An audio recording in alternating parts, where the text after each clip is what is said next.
पत्नी मनोरमा। कैसी पत्नी चाहिए? मनोरमा, जो मन में रमी रहे। महाराज बोलिए राधे राधे। आज लेकिन उल्टा हो रहा है, पत्नी तो मन में नहीं रमती, लेकिन पत्नी के मन में आप रमे रहते हैं। खैर नहीं है, अगर लेट आए तब टाइम पे है। बोलिए राधे राधे। अच्छा एक बात बताइए, आजकल प्रभाव किसका है? पति का प्रभाव है कि पत्नियों का?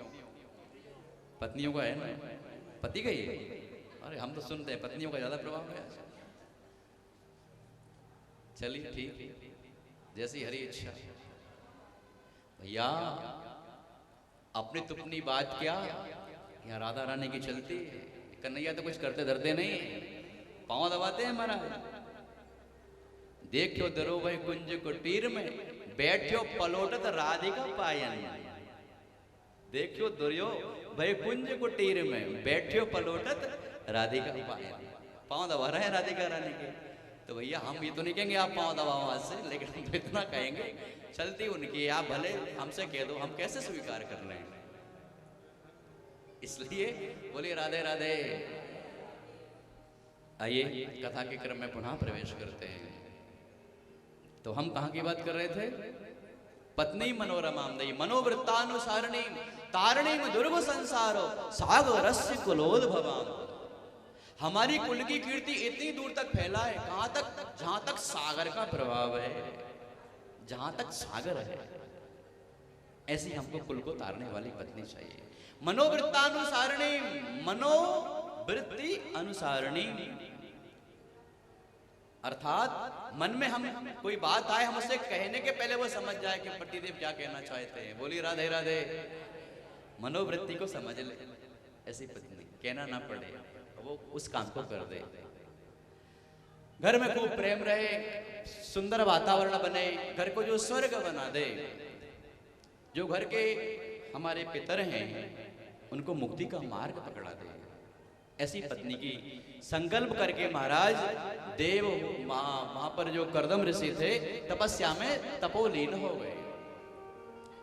तपस्या प्रारंभ हुई, भगवान प्रकट हो गए।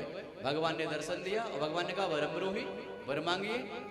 तो कर्दम जी ने कहा प्रभु मैं कुछ नहीं चाहता, बस आपका दर्शन हो गया, अब और क्या मुझको प्राप्त करने की अभिलाषा रह गई।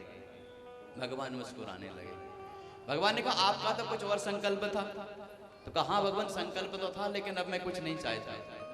तो कहा नहीं नहीं, आपने संकल्प किया था कि सुंदर पत्नी चाहिए आपको, जो अच्छे कुल को आचरणशीलवती हो, कुलवती हो, सौभाग्यशालिनी हो। तो हे महर्षि कर्दम, आपको ऐसी ही कन्या मिलेगी और जल्दी ही मिलेगी, और ज्यादा समय नहीं, परसों के दिन ही आप ही के आश्रम में मनु और शतरूपा आ रहे हैं। वो देवभूति कन्या को लेके ही आ रहे हैं, और तुम उस देवभूति कन्या को पत्नी के रूप में स्वीकार कर लेना। तो महाराज समय आगे बढ़ा।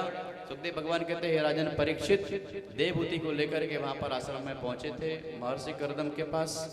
और महर्षि कर्दम के पास जब पहुंचे हैं तो महर्षि कर्दम ने मनु और शतरूपा का सम्मान किया है, उनका स्वागत सत्कार किया है, और आसन भी दिया विराजित होने के लिए, और एक आसन उस देवभूति कन्या को भी दिया। क्योंकि देवभूति उस कन्या को पता है कि मेरे पिताजी मेरे माताजी आश्रम में विवाह के लिए ही लेके आ रहे हैं।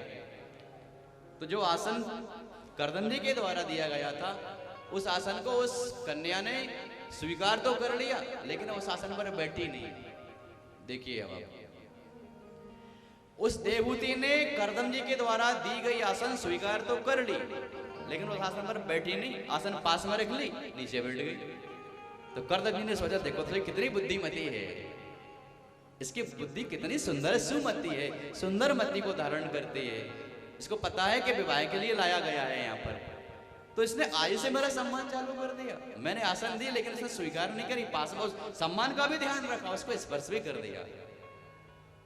और जैसे ही कर्दम जी ने देखा उस कन्या को, तो उस देवभूति ने अपनी निगाह नीचे कर ली महाराज, लाज के कारण लजा गई, वो लाजवती हो गई, और महाराज पसंद आ गई कर्दम जी के लिए। बोलिए राधे राधे।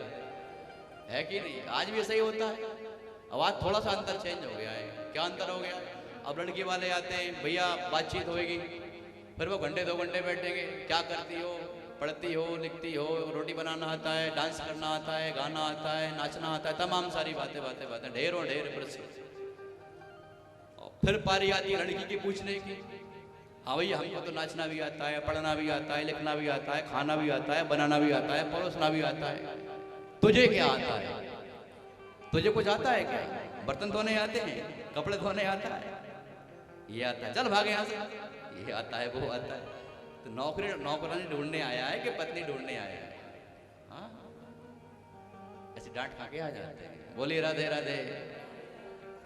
तो महाराज ये तरीका नहीं है, ये तरीका ठीक नहीं है। सीखिए जरा। बिना कहे महाराज शील का पता चल रहा है कि ये शीलवती है, ये सौंदर्यमती है, ये सुंदरमती को धारण करती है।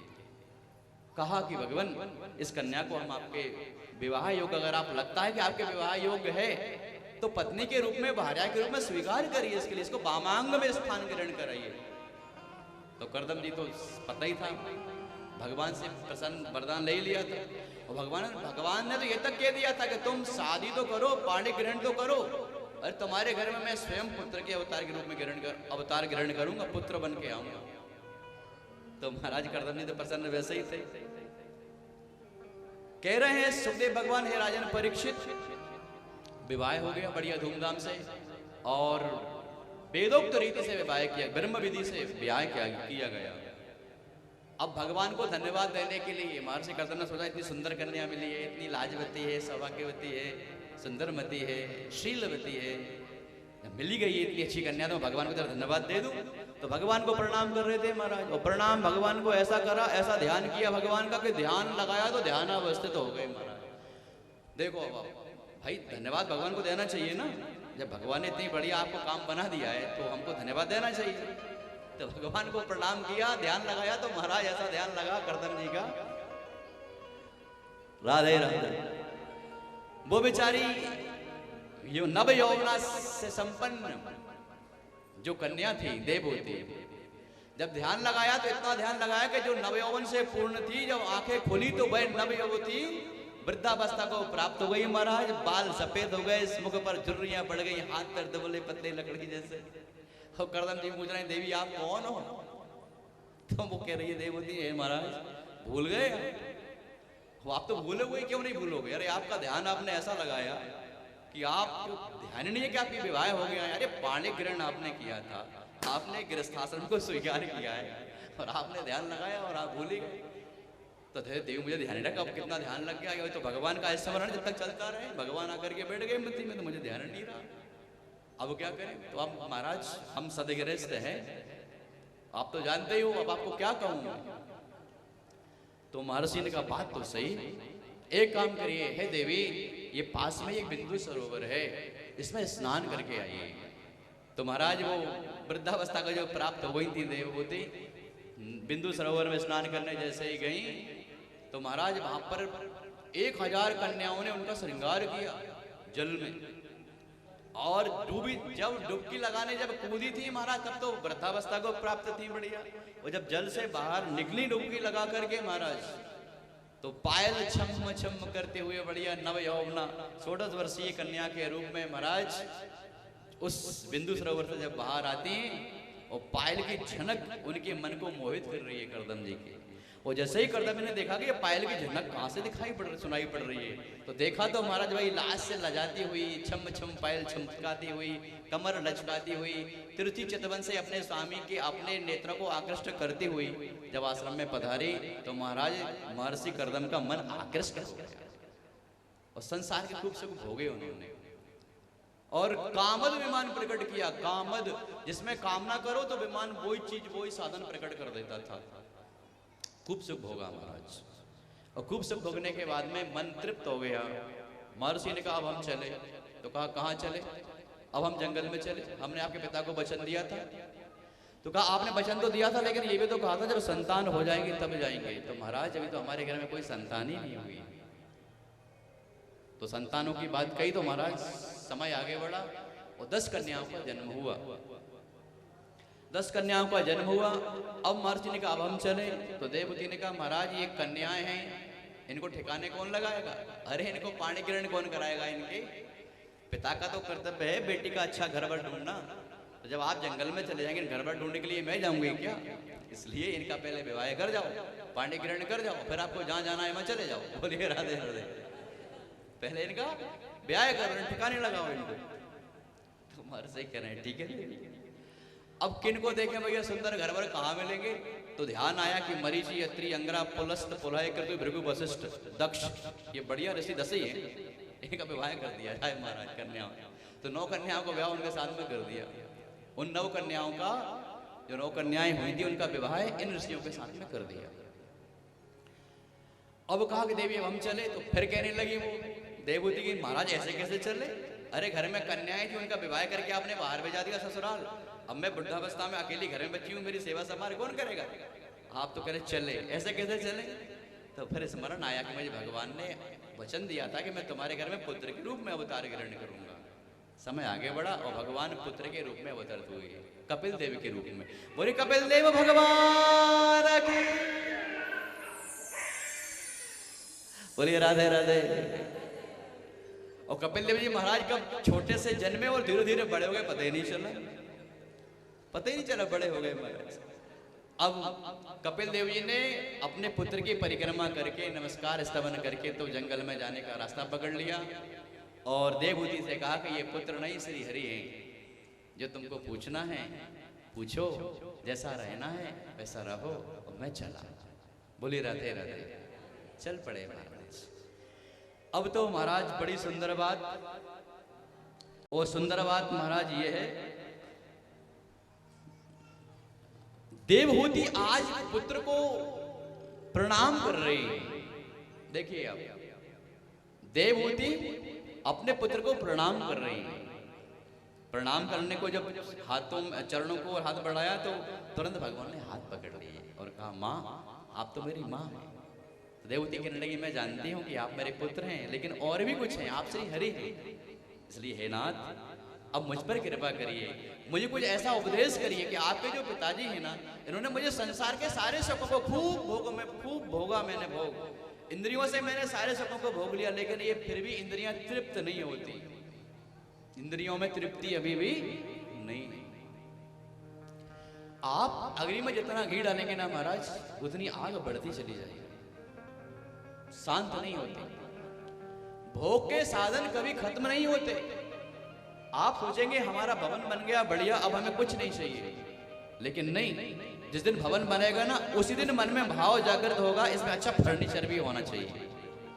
वो फर्नीचर बन गया, तुरंत संकल्प हुआ इसमें कोई अच्छा एक घर के बाहर खड़ी करने के लिए अच्छी एक वाहन की पार्किंग भी होनी चाहिए, अच्छी बड़ी गाड़ी भी होनी चाहिए।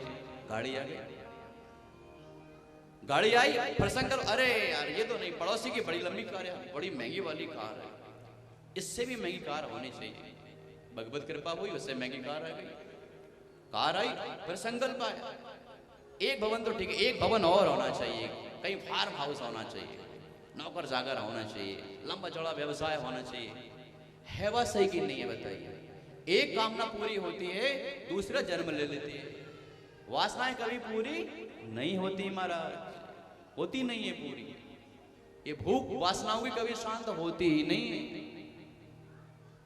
तो मैंने खूब सुख भोगा, ये मन कभी तृप्त नहीं हुआ। और प्रार्थना करके कह रही है, निर्विण्ण नितराम भूमन न सदिन्द्रियतर्षणा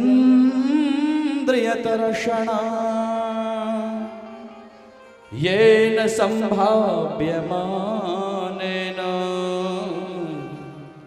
प्रपन्नादं तमप्रभो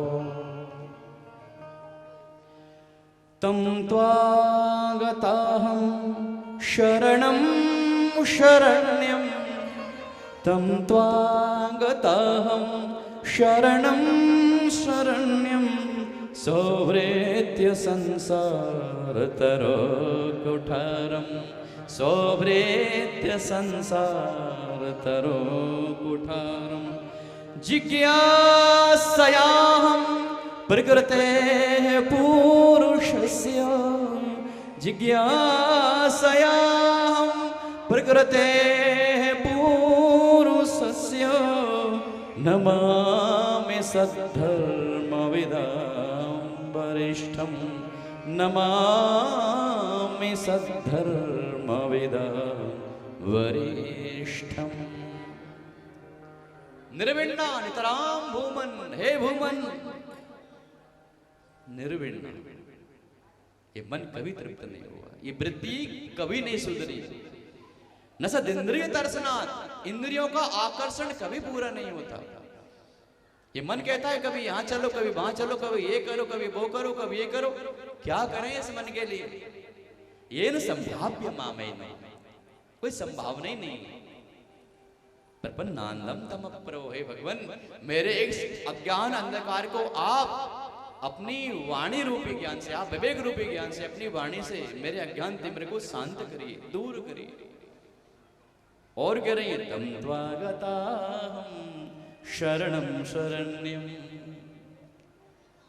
मैं तुम्हारी शरण ग्रहण कर रही हूं। तम त्वागताहं, अब आप आ ही गए हैं मेरे घर पे, मेरी कोख से आप आ ही गए हैं, तो मैं आपकी शरण ग्रहण। तम त्वागताहं शरणं शरण्यं, मैं आपकी शरण ग्रहण कर रही हूं। स्वव्रत संसार तरो, ये मेरा मन संसार में जहां जहां लगा हुआ है, आप अपने वैराग्य रूपी शस्त्र से, विवेक रूपी खड्ग से इस मेरे मन की आसक्ति को महाराज काट डालिए।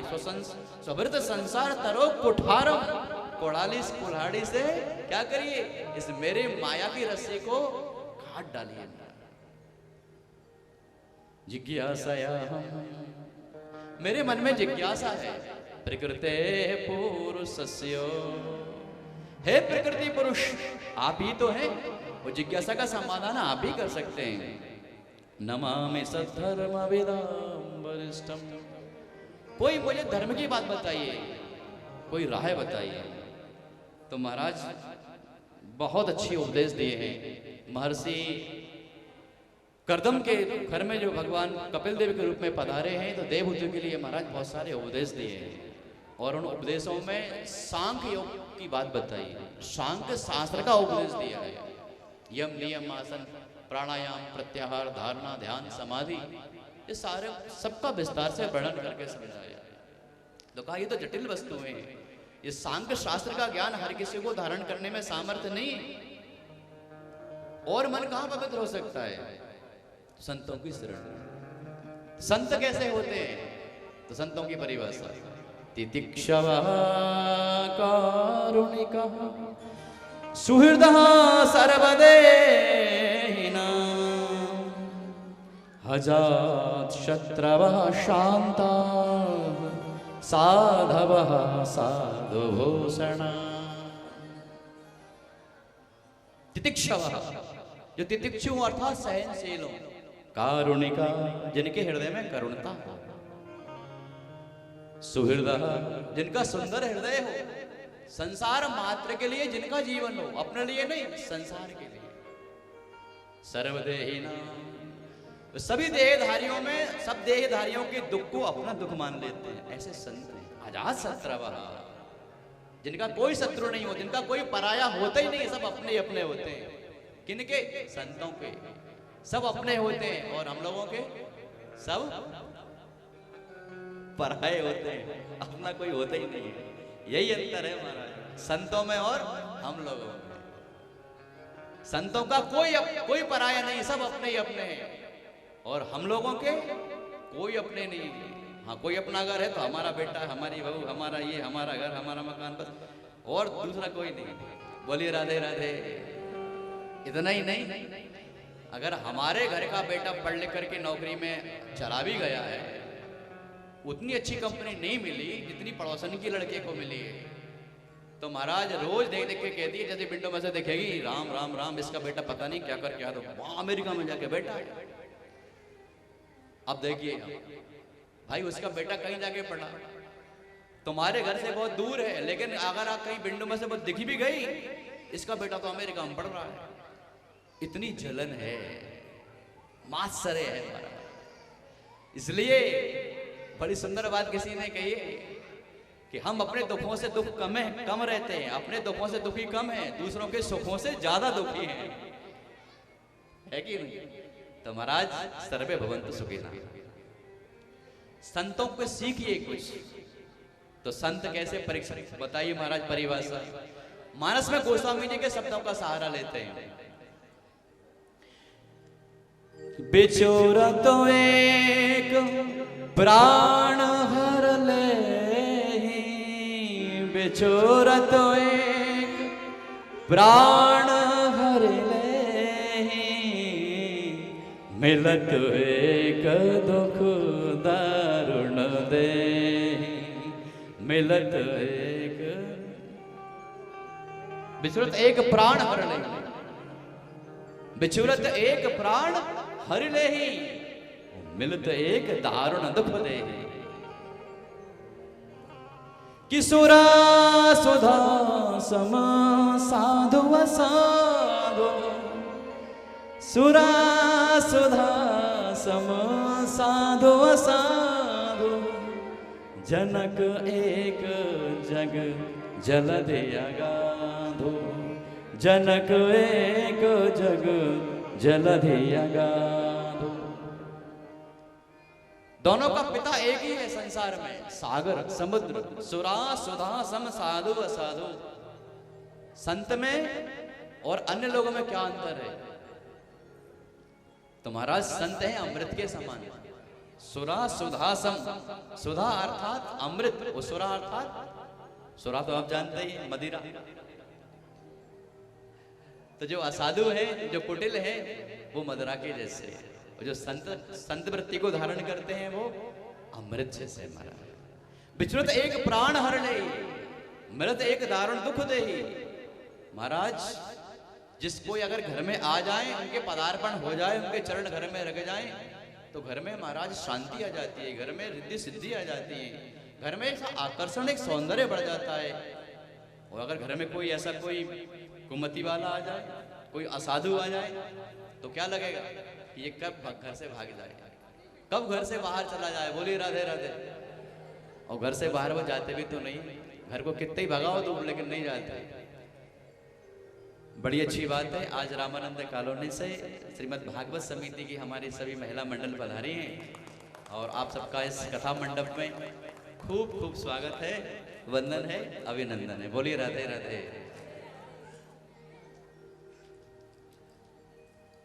साधु और असाधु, उसका एक छोटा सा एग्जाम्पल, थोड़ा सा दृष्टांत। भाई मिलत एक दारुण दुख दे ही, बिछरत एक प्राण हर ले। घर में कोई अगर आता है तो वैसा लगता है कभी वो जाए ना। क्यों?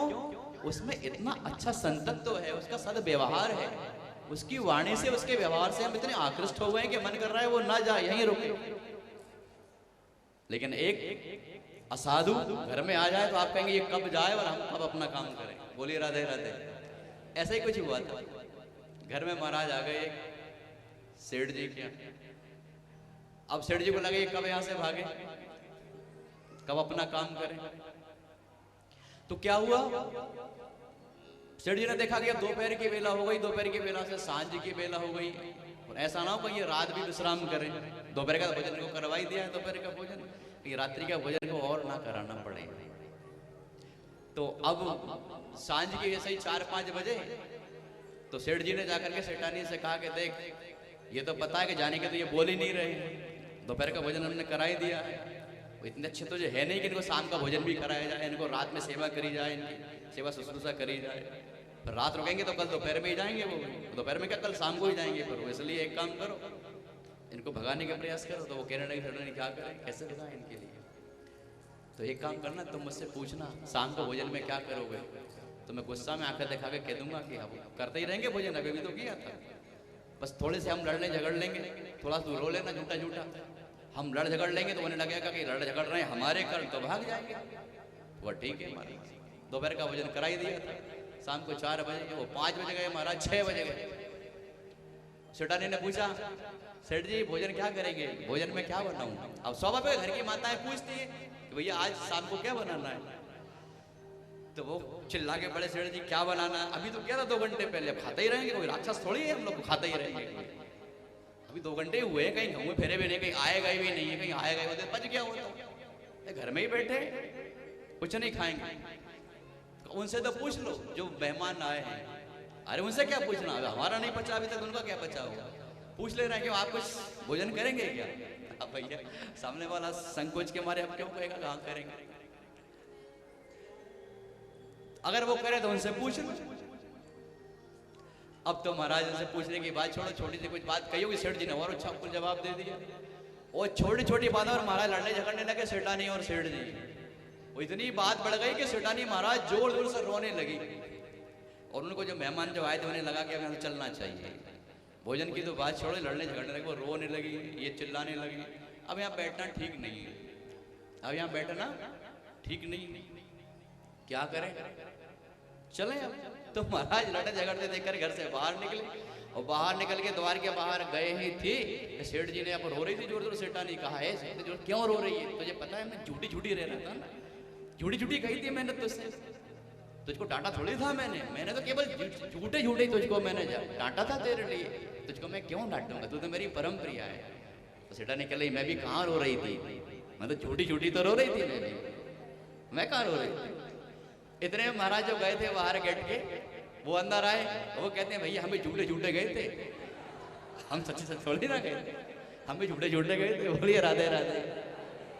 तो मिलत एक दारुण दुख दे, बिछुरत एक प्राण हरि लेहि। आइए थोड़े भगवान के चरणों का गुणगान करते हुए कि भैया संत संत होते हैं, संतों की तो महिमा ही क्या है। संतों की सफेदाई वो तेरी अच्छी बनी, संतों के संग लाग रे वो तेरी अच्छी बनेगी। ओ संतन के सफेदाई वो तेरी अच्छी बनेगी, संतन के संग लाग रे तेरी अच्छी बनेगी। ओ अच्छी बनेगी तेरी बिगड़ी बनेगी, अच्छी बनेगी तेरी बिगड़ी बनेगी। ओ संतन के सफेदाई वो तेरी अच्छी बनेगी, संतन के संग लाग रे तेरी अच्छी बनेगी।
पूज्य आचार्य जी बता रहे हैं।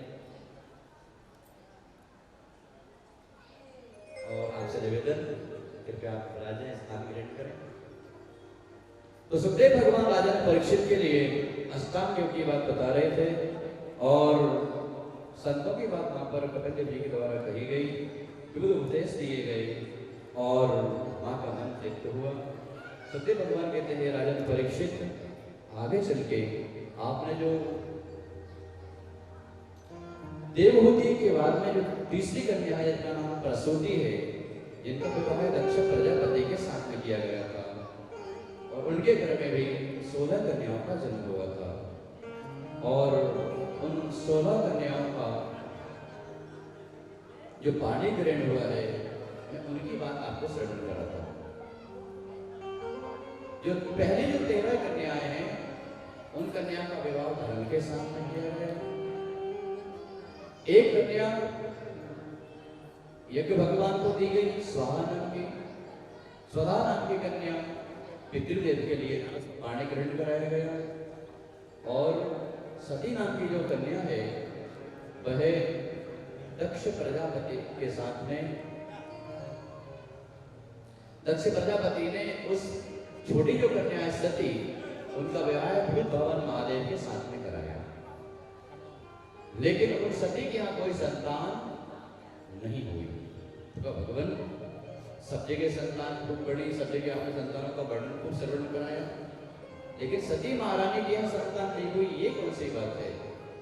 तो उस बात को जब पूछा तो सुखदेव भगवान कहते हैं राजन परीक्षित, बात यह है कि जब प्रजापतियों का प्रमुख जब बनाया गया दक्ष के लिए और उस प्रजापति का जब सम्मान पद प्राप्त हुआ तो उसमें एक समारोह रखा गया और उस समारोह में महाराज सबका आगमन हुआ। सब देवगण पधारे, महर्षिगण पधारे, श्री हरि नारायण भगवान ब्रह्मा और महादेवी वहां पर पधारे। दक्ष का वहां पर आगमन हुआ, सब सम्मान में खड़े हुए, लेकिन भगवान ब्रह्मा, विष्णु और महेश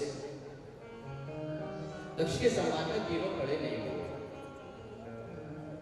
बस छोटी सी बात थी, दक्ष ने सबको खड़े हुए देखे, सबको बैठने को कहा, सबका अभिनंदन स्वीकार किया, लेकिन ब्रह्मा विष्णु महेश में से विचार करने लगा कि भगवान श्री हरि तो नारायण ही है, ब्रह्मा जी तो ब्रह्मा जी है, पिताजी हैं, लेकिन ये महादेव जो ब्रह्मा जी के कहने से ही मैंने अपनी कन्या जिनको ब्याह दी थी, ये मेरे सम्मान में खड़े नहीं हुए।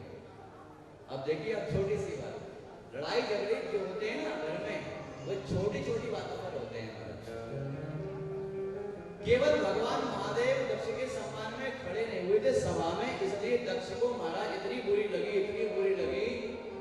कि वह सभा में कहने लगा खड़े होकर के, जब जिनको अच्छे बुरे का ज्ञान ही नहीं है, जिनको व्यवहार का कोई बोध ही नहीं है, ऐसे लोगों को इस सभा में क्यों आमंत्रित किया गया?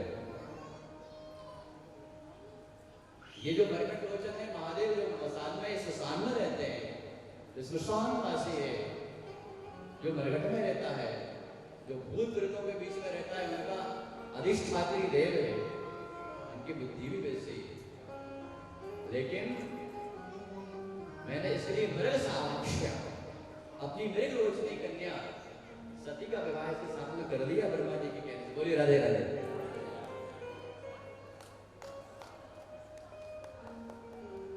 तिवारी जी पधारे हैं, छोटे कारणों से आपका स्वागत, वंदन, अभिनंदन। बोलिए राधे राधे। तो मैंने ब्रह्मा जी के कहने से अपनी सुंदर कन्या का विवाह इनके साथ में करा दिया, लेकिन देखो तो सही, इनको सम्मान करना भी नहीं आता। सम्मान में सभी खड़े होते हैं, लेकिन ये सम्मान में किसी के खड़े भी नहीं हो पाते। अब तो महाराज बोलता चला गया, नंदी को तो महाराज सही नहीं हुआ। अब भाई किसी की गलती नहीं है और बिना गलती के आप सुनाए जा रहे हैं, तो सहनशीलता होती है। तो नंदी महाराज बोल पड़े, अकारण ही आप भगवत किए जा रहे हो, इसलिए आपको गलत योनि में जाना पड़ेगा। ऐसा ना हो कि बकरी की योनि प्राप्त हो जाए, आपको शांत हो जाए। और महाराज जब नंदी को जो बोले तो उधर से वहां से भृगु कहने लगे, अरे नंदी शांत हो जाओ, बिल्कुल जानवर है वो, जानवर जैसी बुद्धि। जब कोई दो लोग बीच में बात कर रहे हैं तो बीच में किसी को बोलना नहीं चाहिए। तो कौन होता है बीच में टोकने वाला, बोलने वाला? असु बुद्धि ठहरी। अब तो महाराज नंदी का और मार बन गए। अब तो महाराज भृगु जी ने उनको श्राप दे दिया, जाओ तुम जिनको पूजन करते हो, जिनको तुम्हारे आराध्य देव जो महादेव इनको पूजेंगे वो बड़े मनसले हो जाएंगे। और महाराज तो साफा साफी होने लगी, तरह तरह की बातें, वो कुछ कहते हैं, ये कुछ कहते हैं, वो कुछ कहते हैं, ये कुछ कहते हैं। तो महादेव ने नंदी को कहा कि नंदी शांत होइए और अब चलिए यहाँ से। तो महाराज भगवान महादेव उस सभा से उठे, नंदी को उठाया, भगवान अपने सिद्धगणों के साथ में चल पड़े कलश की ओर। लेकिन कैलाश पर आकर के अपनी जो परम प्रिय पत्नी है सती जी, उनको कुछ कहा नहीं कि आज तुम्हारे पिताजी ने, मेरे ससुर जी ने हमको अकारण ही इतना अपमानित किया है। सब देखिए महाराज, एक सामाजिक वार्ता, अगर सभा में किसी सभा में अपमान हो, किसी का समाज में भरी सभा में अपमान हो, तो क्या भरी सभा में अपमान हो भी बिना कारण के, बिना गलती के किया गया हो, तो क्या वो सहन करने योग्य होता है? क्या नहीं होता। अगर हम कोई होते तो कुछ ना कुछ जरूर कहते, डरते झगड़ते, लेकिन वो देव नहीं, महादेव थे, कुछ भी नहीं था। तो नंदी को कहा चलो यहाँ से। तो महाराज नंदी भृगु को लेकर के कैलाश की ओर चल पड़े, और पत्नी को भी कुछ नहीं कहा। कल्पना करिए आप ससुराल जाए, ससुर जी कुछ आपको कह रहे हैं आग दिखा करके, तो फिर अगर ससुर जी ने आग लगा के कुछ कहा है ससुराल में, कुछ वहां से सुन के आए हो, तो घर में आके पति को फिर क्या कहोगे? कुछ कहोगे कि चुपचाप खड़े रहो? कुछ नहीं कहोगे। महाराज वो सारा गुस्सा पहले पति पे निकाला जाए। लेकिन महादेव ने कुछ भी नहीं कहा कि मेरे को ससुराल में भरी सभा में इस प्रकार से अपमानित किया गया। बोलिए राधे राधे। और अब तो दक्ष के लिए महाराज अभी भी शांति नहीं मिली, इतने से उसको भी शांति नहीं मिली। अभी भी मन में ऐसा आक्रोश है, मन में प्रतिशोध की भावना है कि एक बार और अपमान करो इसको, एक बार और अपमान किया जाए। तो यज्ञ करना, यज्ञ का संकल्प किया महाराज। भाई यज्ञ करो, किसी के कल्याण के लिए करो, अपने संकल्प पूर्ति के लिए करिए, अपनी इच्छा पूर्ति के लिए करिए, वो तो ठीक है। किसी को नीचा दिखाने के लिए, किसी को अपमान करने के लिए यज्ञ करोगे तो क्या यज्ञ सफल हो पाएगा? नहीं हो सकता। तो ऐसे ही महाराज ने यज्ञ रख लिया, सबको आमंत्रण पत्र भेजे गए, लेकिन एक जगह आमंत्रण पत्र नहीं भेजा गया, और वो कहां नहीं भेजा गया? महादेव के पास, कैलाश पर। अब सब विमान में बैठी सभी बाधाएं, वो सब देव बाधाएं, गंधर्व किन्नर चारण सब आकाश मंडल से गीत, मंगल गीत गाते गाते जा रहे हैं महाराज। सती को पता चला कि कहाँ जा रहे हैं, खबर तो लगी जाती है, पता लगाती है कि पिताजी की यज्ञ में जा रहे हैं। सती महारानी ने कहा, हे भोलेनाथ, आप क्यों नहीं चलते हमारे ससुराल, हमारे मायके में यज्ञ हो रहा है, आपके ससुराल में यज्ञ का आयोजन किया गया है, हे स्वामी आप चलिए ना। तो महादेव ने कुछ भी नहीं कहा। फिर कहा सती ने, हे स्वामी आप चलिए ना, क्यों नहीं चलते?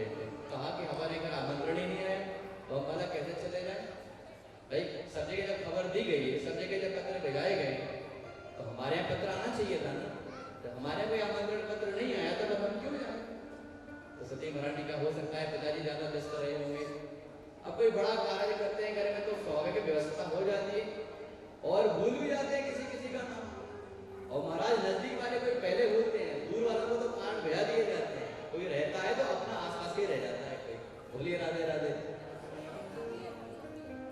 तो कहा हम तो नहीं जाएंगे, आपको जाना है तो चले जाओ। तो सती महारानी ने कहा कि हे प्रभु मैं तो जाना चाहती हूँ। तो महाराज ने कहा ठीक है चले जाओ। तो महाराज प्रभु की आज्ञा पा करके महादेव की चली जाती, कुछ दूर गई और लौट के पुनः आ जाती। आगच्छति परवसति चो, जाती हैं और आती है। तो महादेव ने कहा अरे सती देवी अगर आपको जाना है तो चली जाओ, और अगर नहीं जाना है तो आप पराजित रहोगे। तो कहा कि महादेव मेरी इच्छा नहीं हो रही है, क्या है कि सामाजिक कार्यक्रम में अकेली जाऊंगी तो मैं शोभित नहीं होंगी, अगर आप मेरे साथ चलते तो फिर शोभित हो जाते।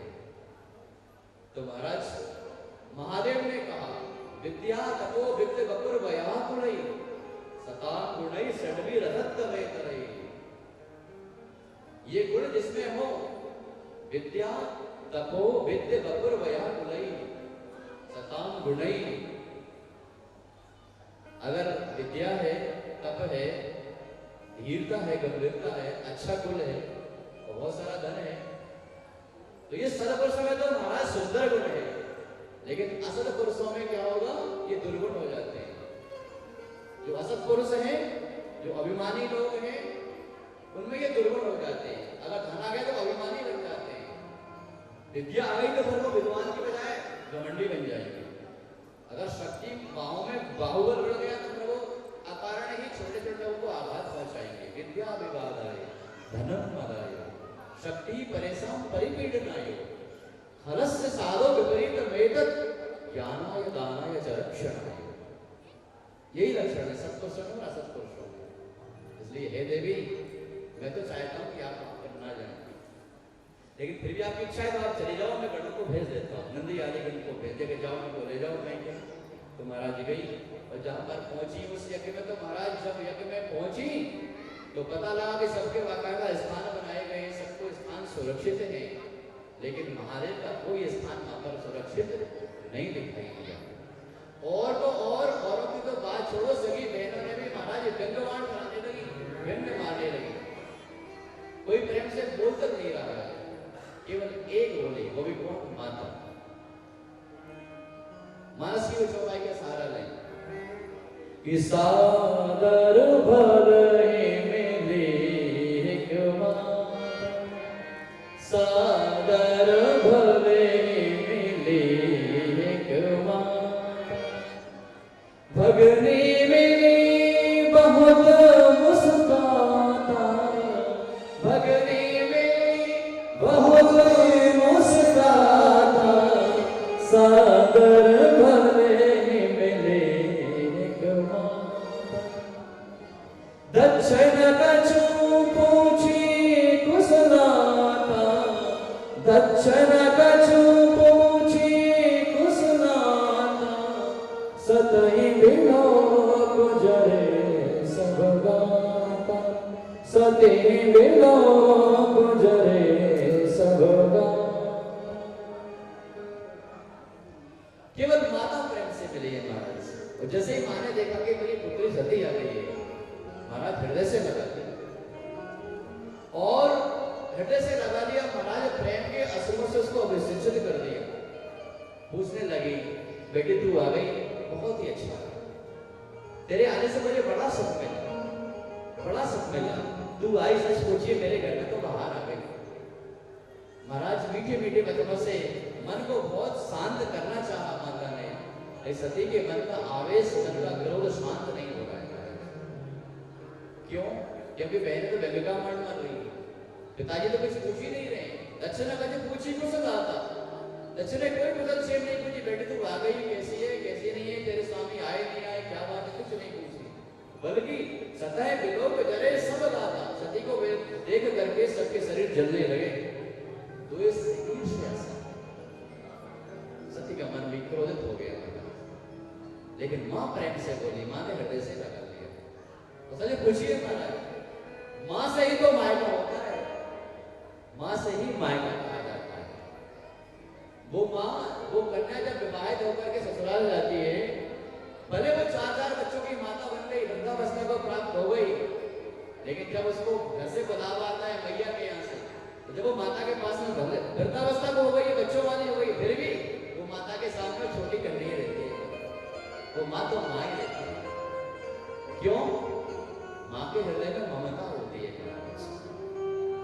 जैसे भगवान के हृदय में करुणा का कोई पता नहीं, कितनी करुणा भरी है, करुणा सागर कहा जाता है भगवान को, तो करुणा के सागर है। ऐसे ही माँ के हृदय में कितनी ममता है, कोई और छोड़ नहीं, ममता मई। इसलिए महाराज माँ अर्थात मायका है तो माँ से है, तो उसको संतोष हुआ। घर में कोई बोला ना बोला, लेकिन मेरी माँ ने मुझको पूछ लिया ना, यही संतोष है, यही मेरा सम्मान है। अपने आप को ढांढस बनाया, शांत कर लिया। अब महाराज यज्ञ मंडप में पहुंची। यज्ञ मंडप में जब पहुंची तो पता लगा कि सबको बाकायदा हवन किया जा रहा है, सबके नाम मंत्रोच्चार किया जा रहा है, लेकिन महादेव का कोई मंत्रोच्चार नहीं है, कोई स्थान नहीं है, कोई सम्मान नहीं। और और अब तो महाराज देख करके पिताजी को वह कहने लगी, हे पिताजी, मुझको आज लाज आती है कि मैं आपकी पुत्री के आप दक्ष नंदिनी के नाम से मैं जानी जाती हूँ। और मुझे पता है कि आपने क्या किया है मेरे स्वामी के साथ, लेकिन उनको तो देखो जरा, उन्होंने एक शब्द भी आपसे नहीं कहा, कोई एक शब्द भी कहा हो प्रत्युत्तर में। हे पिताजी, आपने अकारण ही मेरे स्वामी का अपमान किया। वो शिव है, उनका नाम ही है कल्याण, जिनके नाम मात्र से ही कल्याण हो जाता है। आपने उनको अकारण सताया, अपमानित किया, फिर भी उन्होंने कुछ नहीं कहा, और कुछ नहीं कहा। मैंने उनको लाने को कहा, वो नहीं आए, अगर वो आते तो फिर आपके यज्ञ में विध्वंस होता। लेकिन आप इतने कि आपने उनका स्थान भी नहीं दिया। मैं आ गई तो आपने मुझको वाणी से सम्मानित भी नहीं किया। मुझको शर्म आ रही है, लाज आ रही है कि मैं दक्ष नंदिनी कहलाऊं के संसार में। इसलिए मैं अपना अपमान तो सहन कर सकती हूँ, लेकिन मेरे पति का अपमान मैं सहन नहीं कर सकती। इसलिए हे पिताजी, इस देह को मैं आज यही त्याग रही हूँ। महाराज दक्ष के देखते देखते उस दक्ष नंदिनी सती महारानी ने योगाग्नि का संधान किया, और योगाग्नि के संधान से महाराज दक्ष नंदिनी सती भस्म हो गई, भस्म हो गई। यज्ञ में हाहाकार मच गया, यज्ञ में हाहाकार मच गया। और महाराज नारद जी ने महादेव से जाकर के कह दिया, महाराज नारद जी चले और महादेव से कहा, हे प्रभु, सती माता को तो दक्ष ने यज्ञ में धक्का दे दिया, हवन कुंड में गुजर करके भस्म हो गई। अब तो महाराज महादेव क्रोधित हो गए, महाराज महादेव क्रोधित हो गए। जटाम पटेलिन सर्वत्र रोचिसम, जटा को पटा करके महाराज जमीन में ले मारा, और वीरभद्र प्रकट हो गए। वीरभद्र ने कहा, हे भगवान, मैं प्रणाम करता हूँ, कहिए क्या करना है, आदेश करिए। तो महादेव ने कहा, दक्षस्य यज्ञम जयवत भटा त्वामग्रणी रुद्र भटान सकोगे। चले जाओ, शिवगणों के तुम प्रधान सेनापति रहोगे, और सीधे जाओ दक्ष के यज्ञ को विध्वंस कर डालो, नष्ट भ्रष्ट कर डालो। अब तो महाराज वीरभद्र चले, शिव सेना तैयार हो गई। महाराज हर हर महादेव, हर हर महादेव के नारे लग रहे हैं महाराज, और चल पड़े उत्तर दिशा की ओर महाराज। अब तो बादलों में इतने तेज प्रवाह से भागते भागते जा रहे हैं, कोई उड़ के जा रहा है, कोई दौड़ के जा रहा है। अब शिवगण तो है, शिवगण तो शिवगण ही ठहरे, कोई एक हाथ का, कोई तीन हाथ के, कोई दो मुख के, कोई पांच मुख के, कोई एक मुख का, कोई बिना मुख के, महाराज भागे चले जा रहे हैं। सब दिशाओं में से ऐसा लग रहा है पता नहीं कौन प्रलय आने वाला है, और निश्चित ही सबको भक्षण कर जाएगा। यज्ञ जहां हो रहा था, एक मंडप के चारों ओर महाराज बादल गरजने लगे, बिजली चमकने लगी, आकाश मंडल में महाराज धूल छा गई, सूर्य का प्रकाश ढक गया। चारों तरफ से तरह तरह के भयावनी आकृति वाले शिवगणों ने यज्ञ मंडप को चारों ओर से घेर लिया, चारों ओर से घेर लिया। अब तो महाराज मार्चो उठ उठ करके देवतागण भागने लगे, और जैसे ही भागने लगे महाराज, वीरभद्र ने कहा, पकड़ लो सबको, कोई भाग ना पाए।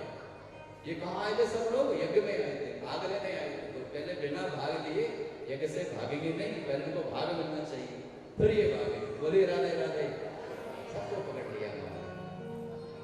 अब तो मारने लगे, डांटने लगे, किसी को मुख तोड़ा, किसी के दांत तोड़े, किसी की दाढ़ी पकड़ी। वीरभद्र ने कहा, बताओ कौन क्या बोल रहा था? तो नंदी महाराज ने कहा, महाराज महादेव के अपमान में ये जो भृगुजी है ना, ये बड़े सबसे पहले बहुत ज्यादा उछक रहे थे, बोल रहे थे, गाड़ी पे हाथ धर रहे थे महाराज। और मैंने कहा तो फिर भी नहीं माने, मुझको डांट दिया। अच्छा, गाड़ी पे हाथ धर रहे थे, तो महाराज भृगुजी की गाड़ी खींच ली, गाड़ी हटा दी। और कौन क्या? महाराज ये फूका देवता हंस रहे थे। अच्छा, एक फूका दिया वीरभद्र ने, महाराज सारे दांत बाहर निकल, बिना दांत का बना दिया, बेदांती बना दिया। बोले राधे राधे। महाराज ये भले देवता, ये आंखें मटका मटका कर हंस रहे थे। अच्छा, वीरभद्र ने महाराज तो अपनी घुसाई आंखों में बाहर निकल लिया कि हार गए। और तो क्या करना था? महाराज जो प्रधान यजमान है ना, दक्ष, ये प्रधान यजमान है, इसने ही अपनी वाणी से महादेव को बहुत अपमान किया। अच्छा, वाणी से अपमान किया था, अभी देखो क्या करना चाहिए? महाराज इसको मृत्युदंड होना चाहिए। और वीरभद्र ने छलांग लगाई। महाराज यज्ञ मंडप में, प्रधान कुंड में विराजित थे दक्ष, और महाराज पकड़ा, जमीन पे गिराया और पैरों से दबाया और मुंडी पकड़ी और मुंडी जोर से खींची महाराज। मुंडी हाथ में आ गई, शरीर नीचे पड़ा रहा तो पकड़ के यज्ञ नारायण भगवान के हवन कुंड में यज्ञ नारायणाय स्वाहा देवारी कुंड में। तो कुंड में जब मुंडी गई तो महाराज जल करके बस शरीर पड़ा रह गया, सब नष्ट भ्रष्ट हो गया, सब में हाहाकार मच गया, त्रिलोकी में हाहाकार हो गया। महादेव का क्रोध, तो महाराज महादेव का क्रोध तो क्रोध ही होता है, कौन शांत करा सकता है। ब्रह्मा जी के पास में गए, ब्रह्मा जी ने कहा देवगणों तुमने इतना बड़ा अपमान महादेव का किया है, जिस यज्ञ में भगवान विष्णु नहीं आए, जिस यज्ञ में मैं स्वयं नहीं आया, तुम उस यज्ञ में क्यों चले गए कि महाराज गलती हो गई, अब कभी ऐसी गलती नहीं करेंगे महाराज, अब क्षमा करो। तो अब क्या किया जाए, क्षमा तो वही करेंगे जिन्होंने इस प्रकार के गणों को भेजा है। तो महाराज ब्रह्मा जी ने टूटे फूटे हाथ टूटे फूटे उन देवताओं को लेकर के कैलाश पर गए और वहां जाकर के मनाने लगे महादेव के लिए। किनको मनाने पहुंचे हैं कैलाश पर? महादेव के लिए। देव नहीं, वो महादेव है, जिनको आशुतोष भी कहा जाता है। क्या कहा जाता है? बोलिए ना, आशुतोष। अर्थात क्षणे दुष्टा क्षणे रुष्टा, रुष्टा दुष्टा क्षणे क्षणे, तो क्षण भर में ये रुष्ट हो जाए, क्षण भर में ये प्रसन्न हो जाए, ऐसे महादेव। देव नहीं, महादेव। बोले शंकर भगवान की। अब डर रहे देवता के, कह रहे महाराज उन्होंने एक बार जब तीसरे नेत्र से जब देखा था ना क्रोध में, तो पाप जल करके भस्म हो गया था कि ऐसा ना हो तो तीसरे नेत्र से हमको देख लें तो हम जल करके। अभी तो हमारे एक हाथ पैर है, किसी का दांत टूटा है, किसी की आंख फूटी, शरीर को सुरक्षित है कब तक? अगर हमने देख लिया तीसरी नेत्र से महाराज हम जल करके भस्म हो जाएंगे, शरीर नष्ट हो जाएगा। तो ब्रह्मा जी कहने लगे नहीं नहीं, हम साथ में चल रहे हैं, हम भगवान का स्तवन करेंगे, उनको मनाएंगे। आइए सब देवगण भगवान को मनाने के लिए जा रहे हैं और हम भी मना रहे महादेव के चरणों में। बोले शंकर भगवान की। ओम नमः शिवाय बोलो, ओम नमः शिवाय, ओम नमः शिवाय बोलो, ओम नमः शिवाय, ओम नमः शिवाय बोलो, ओम नमः शिवाय, ओम नमः शिवाय। ऐसे काम नहीं चलेगा, सबकी तालियां बजनी चाहिए और सबके मुख से ओम नमः शिवाय नाम निकलना चाहिए। क्यों? ये हरिहर मास चल रहा है। कौन सा महीना चल रहा है? हरिहर मास। श्रावण का भगवान महादेव का भी और पुरुषोत्तम मास श्री हरि का भी। हरि और हर, हरिहर मास चल रहा है। सौभाग्य से हमको भगवान महादेव की कृपा प्राप्ति का साधन मिला है। तो आइए हाथ जोड़ करके सब लोग साथ में स्वर में भैया के साथ में ओम नमः शिवाय बोलो, ओम नमः शिवाय, ओम नमः शिवाय बोलो, ओम नमः शिवाय। ओ शिव शंभो महामंत्र है, शिव शंभो महामंत्र है, शिव शंभो महामंत्र है, मुक्ति का उपाय। ओम नमः शिवाय बोलो, ओम नमः शिवाय, ओम नमः शिवाय बोलो, ओम नमः शिवाय।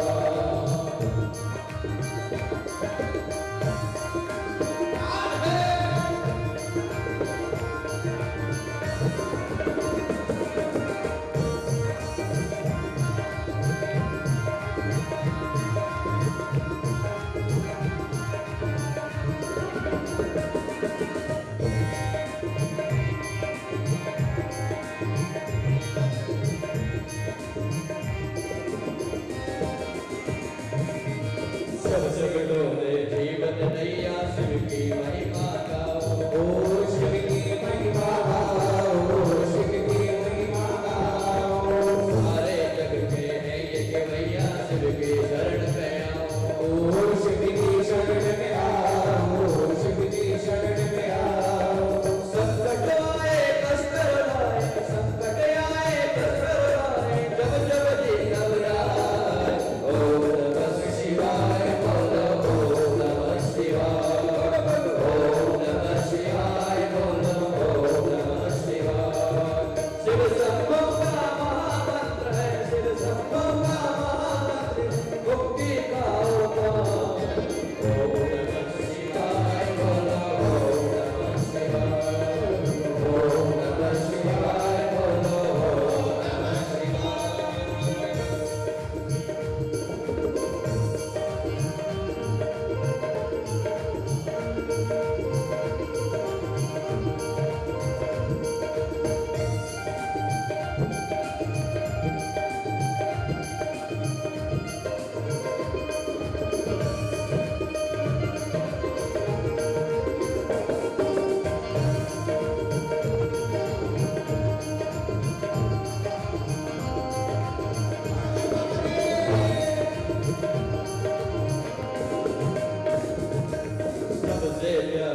ओम पिता आए पिता जाए शिव शक्ति का जाप किया शिव शक्ति का जाप किया शिव शक्ति का जाप किया बजरंगी शक्ति बने राम का शिव ने साथ दिया ओ राम का शिव ने साथ दिया राम का शिव ने साथ दिया ओ रामेश्वर की पूजा करके रामेश्वर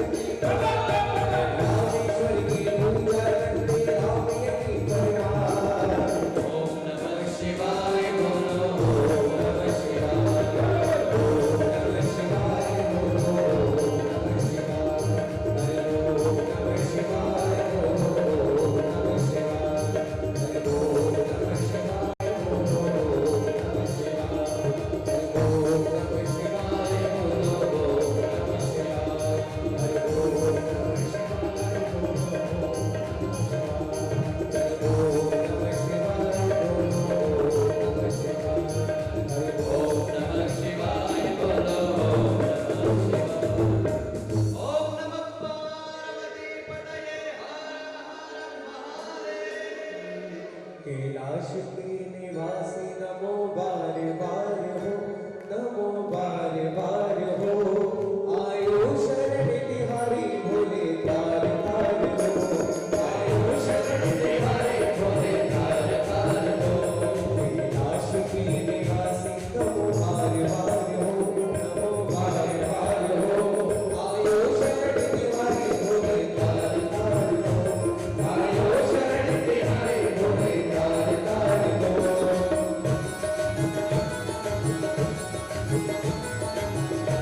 जिसके पास हाथ है वही उठाए, जिनके पास नहीं है वो नहीं उठाए, तो भी चलेगा। बहुत राधे राधे। दो हाथ ऊपर, धीरज उसको अपने कहला गई, दो हाथ। ओ हमें हाथ उठा कर